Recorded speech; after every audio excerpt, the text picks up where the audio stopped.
Hi friends, welcome to our channel.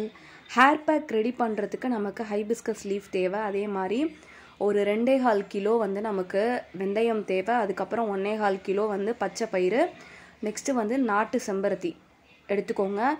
செம்பருத்தி வந்து வீட்டில் பறிச்சது கொஞ்சம் பத்தலை, அதனால கடையிலையும் கொஞ்சம் வாங்கியிருக்கோம். அதுக்கப்புறம் பார்த்தீங்கன்னா மருதாணி இலை, அதையும் நல்லா காய வச்சுக்கோங்க.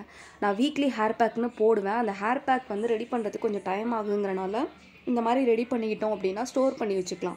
நமக்கு தேவையான டயத்தில் நம்ம வந்து ஒரு 1 hour பிஃபோர் வந்து நம்ம சோக் பண்ணி வச்சிட்டோம் அப்படின்னு பார்த்தீங்கன்னா நல்லா ஃபோம் மாதிரி வந்துடும். அதுக்கப்புறம் நம்ம வந்து தேய்ச்சிக்கலாம். அது வந்து ஒரு ஒரு 1/2 hour கிட்ட நம்ம தலையில் போட்டு கொஞ்சம் நேரம் வந்து அப்படியே ஊற விடணும். அதுக்கப்புறம் வந்து நீங்கள் ஹேர் பாத் எடுத்துக்கலாம். இதுக்கு வந்து நம்ம வெயில் நிறையா இருக்குங்கிறனால சரி எல்லாத்தையும் காய வச்சு ரெடி பண்ணிக்கலாம் அப்படிங்கிறனால மருதாணியும் வாங்கிட்டு வந்துட்டேன். கொஞ்சம் வீட்லேயும் பறித்தேன். இது வந்து கடையில் வாங்கின செம்பருத்தி, உங்களுக்கு டிஃப்ரென்ஸ் நல்லாவே தெரியும். கடையில் வாங்கின செம்பருத்தியும் இருக்குது. அப்புறம் வீட்டிலே கொஞ்சம் கலெக்ட் பண்ணி வச்சுருந்தேன். ஒரு 1 month கிட்ட கலெக்ட் பண்ணி வச்சுருந்தேன். இந்த மாதிரி ஹேர் பேக்லாம் நீங்கள் பண்ணிங்கன்னா ரொம்ப நல்லது. ஹேர் க்ரோத் ஆகணும்னு நினைக்கிறவங்க, டென்சிட்டி இன்க்ரீஸ் பண்ணணும், ஹேரோட டென்சிட்டி இன்க்ரீஸ் பண்ணணும்னு நினைக்கிறவங்களாம் இதை ட்ரை பண்ணி பாருங்கள். நீங்கள் கேர் பண்ணலை அப்படின்னா அது வந்து ஜெனட்டிக் வைஸாக இருந்துச்சுன்னா உங்களுக்கு ஹேர் க்ரோத் இருக்கும். அப்படி இல்லாதவங்க வந்து இதை ட்ரை பண்ணணும். ஏன்னா இது ரொம்ப வந்து ஹேர் க்ரோத் ஆகிறதுக்கு ஹெல்ப்ஃபுல்லாக இருக்கும். வெந்தயம், பச்சை பயிறு வந்து நமக்கு ஸ்கேல்பில் இருக்கக்கூடிய அந்த டஸ்ட்டெல்லாம் வந்து நல்லா க்ளீன் பண்ணும். ஸோ அந்த என்ன க்ளீன் பண்ணால் தான் நமக்கு வந்து நியூ ஹேர் வந்து க்ரோத் ஆகிறதுக்கு ஒரு ஹெல்ப்ஃபுல்லாக இருக்கும்.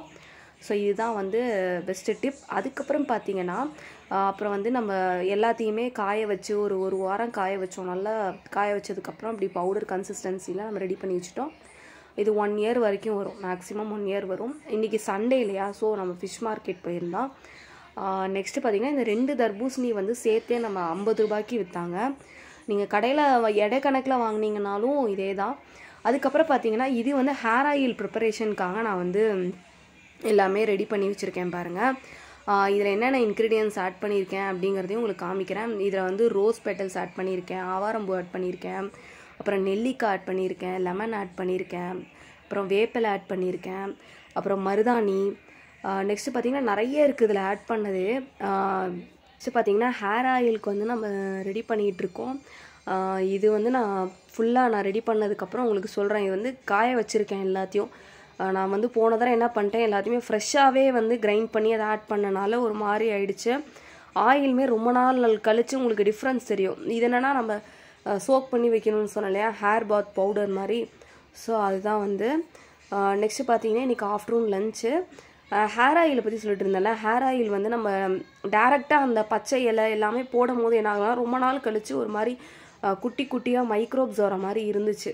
அதனால் இந்த தடவை காய வச்சு அதுக்கப்புறம் வந்து நான் எண்ணெயில் வச்சு ஹீட் பண்ண போகிறேன். இதனால் வந்து நீங்கள் சொல்லலாம் டேரெக்டாக அதோட சத்துக்கள்லாம் வந்து ஆட் ஆகாது காய வைக்கிறப்ப அப்படிங்கிற மாதிரி சொல்லலாம். பட் ஆனால் ஸ்டோர் பண்ணி வைக்கிறதுக்கு அதுக்கு நல்லா இருக்கும். அதனால தான் அதை ட்ரை பண்ணலான்னு இருக்கேன். அதுக்கப்புறம் என்னென்ன இன்க்ரீடியன்ஸ் ஆட் பண்ணியிருக்கேன் ஹேர் ஆயிலுக்கு அப்படிங்கிறதையும் நான் சொல்கிறேன். இதெல்லாம் வந்து நான் ஸ்டோர் பண்ணிட்டேன்னா 1 yearக்கு வந்து நான் இதை அப்படியே யூஸ் பண்ணிப்பேன். இப்போ ஹேர் பேக்கும் ரெடி பண்ணியாச்சு, ஹேர் ஆயிலுக்கும் நான் வந்து காய வச்சுருக்கேன். இது எல்லாத்தையுமே வந்து நம்ம ரெடி பண்ணிடலாம். நெக்ஸ்ட்டு பார்த்தீங்கன்னா இன்றைக்கி ஆஃப்டர்நூன் லன்ச் வந்து ஃபிஷ் கறி, அப்புறம் வந்து நண்டு செமி கிரேவி, அப்புறம் வந்து ரைஸ், ஒயிட் ரைஸ். இதுதான் வந்து இன்றைக்கி ஆஃப்டர்நூன் லஞ்சு. ஹேர் ஆயிலோட இன்க்ரீடியன்ஸ் இது தான். ஹைபிஸ்கஸ் லீஃபும் எடுத்துக்கணும், அப்புறம் வெந்தயம், கருவேப்பிலை, அப்புறம் வந்து சின்ன வெங்காயம் எடுத்துக்கணும், கோகனட் ஆயில், அப்புறம் வந்து நல்லெண்ணெய். இதெல்லாம் நான் பார்த்துக்கோங்க.